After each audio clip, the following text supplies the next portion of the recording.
distance. Long distance.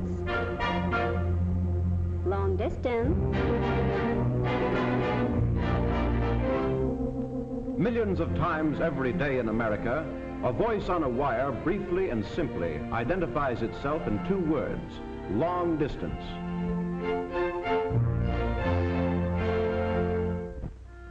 These words form one of the most familiar phrases of our language.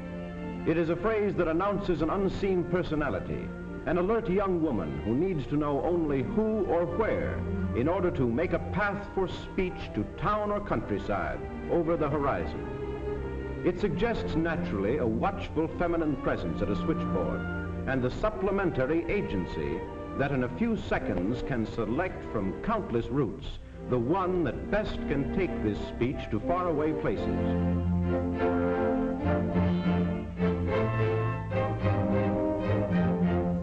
These two words, long distance, represent more than the activities of switching and routing. They refer, first of all, to the routes themselves. These routes are special ones, supplied with equipment to make far speaking possible, however great the distance. Many of them provide direct wires for communication between busy centers as modern substitutes for switching interruptions of an older day.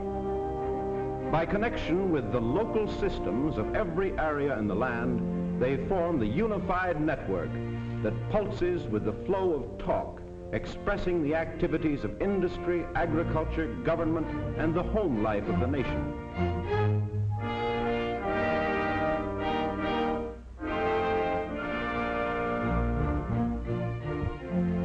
A 250,000 miles of these specially equipped circuits are underground, and the lines above the ground are so extensive that no man has ever seen them all. 1 million poles parade across the landscape, bearing the graceful drapery of the cables packed with wires, or spreading the wires themselves along their tiers of cross arms. Some of them march beside the rolling traffic of the highways. Other columns head straight across the fields or through the forest wilderness or over desert sands. Rivers are no barriers, for the cables cling to bridges or dive beneath the waters flowing on to lake or ocean. At times, ingenious structures take the wires over river beds that may be either dry or white with foaming water as the season wills. There are highways of wire that bridge the entire land between the seaboards of the nation. These vital transcontinental arteries scale the mountain ramparts of the East that once hemmed in the builders of the infant republic. They stretch across the prairies where the covered wagon made its plodding and heroic way. They climb the lofty ranges of the West to spread their circuits thousands of feet above the level of the sea. They traverse the land where once the cry rang out, "Remember the Alamo." They span the deserts of the great Southwest, where Coronado's men once bore the banners of old Spain. The romance of America's growth speaks from the vast expanse now crossed so easily by the flying words of men. It is an epic story, for it tells of the creation of an empire, as vast territories were added to the new nation in less than a lifetime until its lands stretched from ocean to ocean.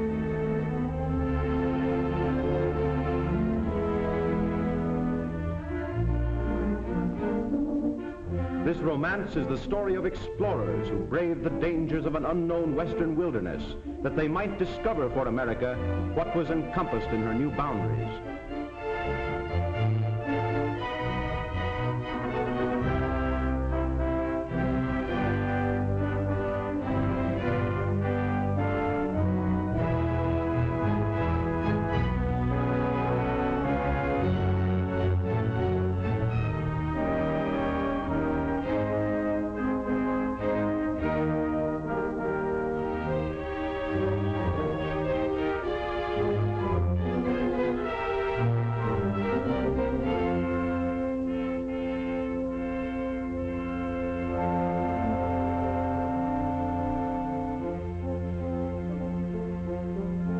It is the record of the traders and trappers who were the pathfinders of a coming civilization, of the pioneers who followed the setting sun to cross a continent, making history with every weary mile.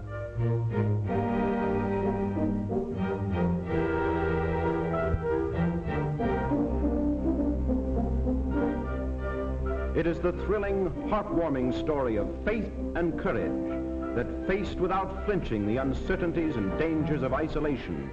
A courage that laughed away the hardships, that sang away the heartaches as the wagons creaked and lumbered along the pioneer trails.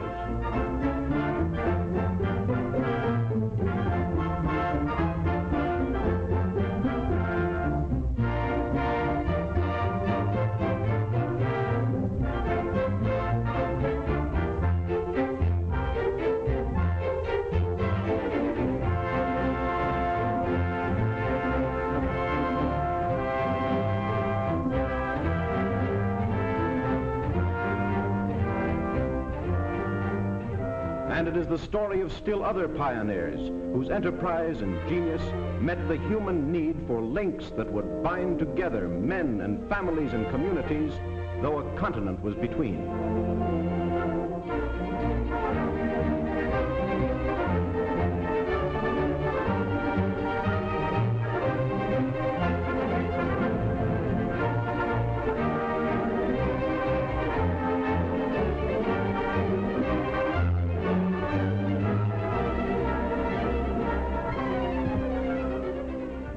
And so a land was peopled, so a scattered society became a homogeneous one, as obstacles to the interchange of intelligence and ideas were conquered. And so did builders, engineers, and scientists give new meaning to a word that once meant months, but now means seconds, that once meant isolation, but now means unity, to that arresting and significant word, transcontinental.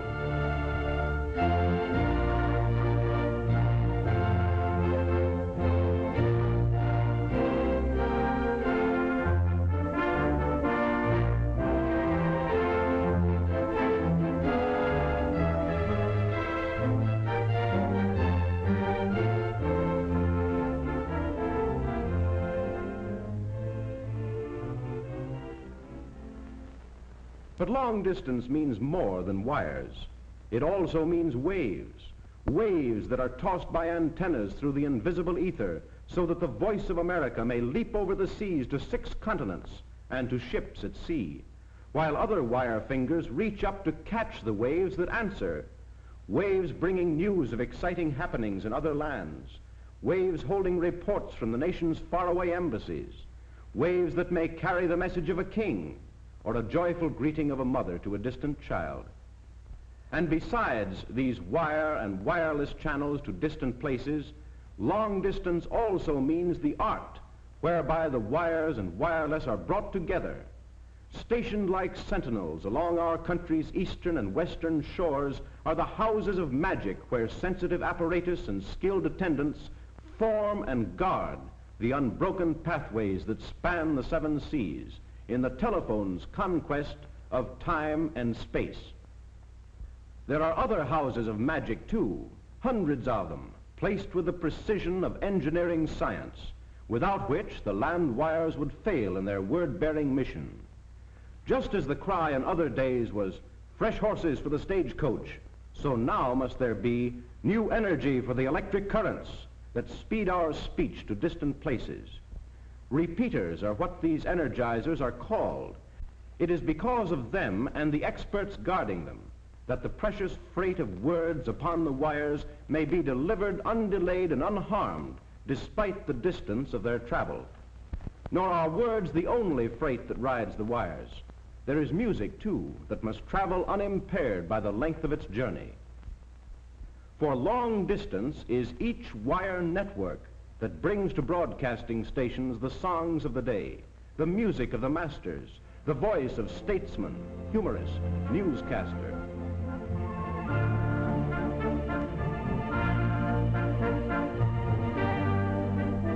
It is the technique that links together with split-second precision the ever-changing station groups.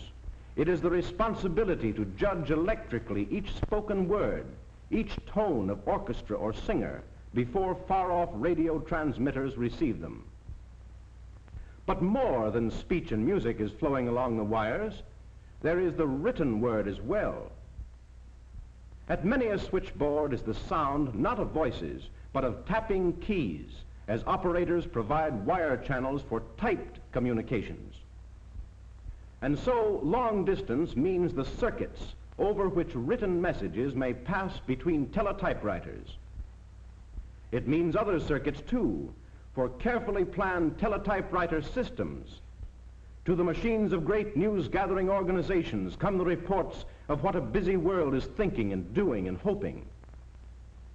There is sifting, checking, editing, and then 1 million words a day are sent along 300,000 miles of wire to feed the waiting presses. Again, there is special news for those who protect communities, the alarms that tell of lawlessness and crime, the warnings that help to trap and capture public enemies. To meet the speed of escape, long distance gives the speed of the flashing word.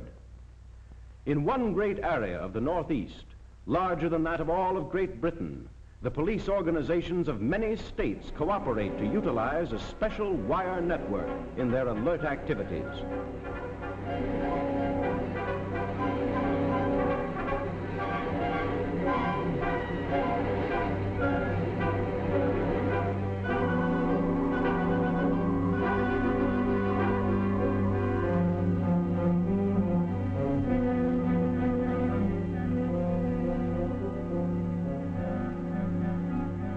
And who does not know of the federal agency whose vigilance and efficiency must be nationwide in scope? To its headquarters lead special circuits from every nook and corner of the land to report investigations, to carry back instructions, orders, decisions, to interchange vital information for the protection of the public welfare. And there is other vital news. It is that which is compressed in the terse language of coded reports to guide the flying men of this modern day, whose confident passage through the air depends on what the wires tell of fog or wind or rain or sleet or landing field ahead. Finally, there are the organizations whose trust it is to defend the nation. Their protective services rest on the coordination of widely scattered units. Their far-flung activities are unified and mobilized through the swift transmission of information, of instructions, of commands. Long distance is here, too, called to the colors and serving with pride. And so, long distance means many things: waves, wires, antennas, buildings, many arts, many skills, many functions, a composite instrumentality ready for the task ahead. And giving this instrumentality life and energy is the spirit that moves men and women everywhere who undertake the duties of communication. It is the spirit that fights the storm and keeps the wires working, come sleet or snow or hurricane or flood. It is the spirit that speeds, in routine or emergency alike, the words that question, that answer, that decide, that summon aid or give it. It is the age-old tradition of the message bearer.